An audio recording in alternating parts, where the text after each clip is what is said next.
അപ്പോൾ നമ്മൾ മേക്കപ്പ് ചെയ്യുമ്പോൾ ഫൗണ്ടേഷൻ യൂസ് ചെയ്യുമ്പോൾ ഫൗണ്ടേഷൻ ഇല്ലാതെ മേക്കപ്പ് ചെയ്യുമ്പോൾ ഡിഫറൻസ് ആണ് ഈ വീഡിയോയിൽ കാണിക്കാൻ പോകുന്നത്. അപ്പോൾ ഞാൻ ഫേസിന്റെ ഒരു ഭാഗത്ത് ഫൗണ്ടേഷൻ യൂസ് ചെയ്ത് കൊടുക്കുകയാണ്. ഞാൻ മേബിലിൻ ഫിറ്റ് മീ എന്ന് പറയുന്ന മാറ്റ് ഫിനിഷ് ആയിട്ടുള്ള ഫൗണ്ടേഷൻ ആണ് ഫേസിന്റെ ഒരു ഭാഗത്ത് ഇതുപോലെ അപ്ലൈ ചെയ്ത് കൊടുക്കുന്നത്. നമ്മൾ എങ്ങനെയാണോ മേക്കപ്പ് ചെയ്യുമ്പോൾ യൂസ് ചെയ്യുന്നത് അതുപോലെ ഞാൻ അപ്ലൈ ചെയ്ത് കൊടുക്കുകയാണ് കേട്ടോ.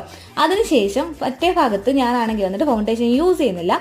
അതിന് പകരം ഞാൻ ടിൻറ്റഡ് സൺസ്ക്രീൻ ആണ് യൂസ് ചെയ്യുന്നത്. ഇത് ഡോട്ട് ആൻഡ് ഗിയുടെ ടിൻറ്റഡ് സൺസ്ക്രീൻ ആണ് കേട്ടോ. അപ്പോൾ നമ്മൾ സൺസ്ക്രീൻ അങ്ങനെയാണ് നമ്മുടെ ഫേസിൽ അപ്ലൈ ചെയ്ത് കൊടുക്കുന്നത്, അതുപോലെ ഞാൻ അപ്ലൈ ചെയ്ത് കൊടുക്കുകയാണ്. അപ്പോൾ എനിക്ക് കിട്ടുന്ന ഒരു ഫൈനൽ ലുക്ക് എന്ന് പറയുന്നത് ഈ ഒരു ലുക്കാണ് കേട്ടോ. ഇതിന് ശേഷം നമ്മുടെ നെക്സ്റ്റ് മേക്കപ്പിലോട്ട് പോവാണ്. നമ്മൾ ഐബ്രോസ് ഫില്ല് ചെയ്യാൻ പോവാണ്. മാസിന്റെ ഐബ്രോ പാലറ്റ് എടുത്ത് ഐബ്രോസ് ഒക്കെ നല്ല രീതിയിൽ ഫില്ല് ചെയ്ത് കൊടുക്കുന്നുണ്ട്.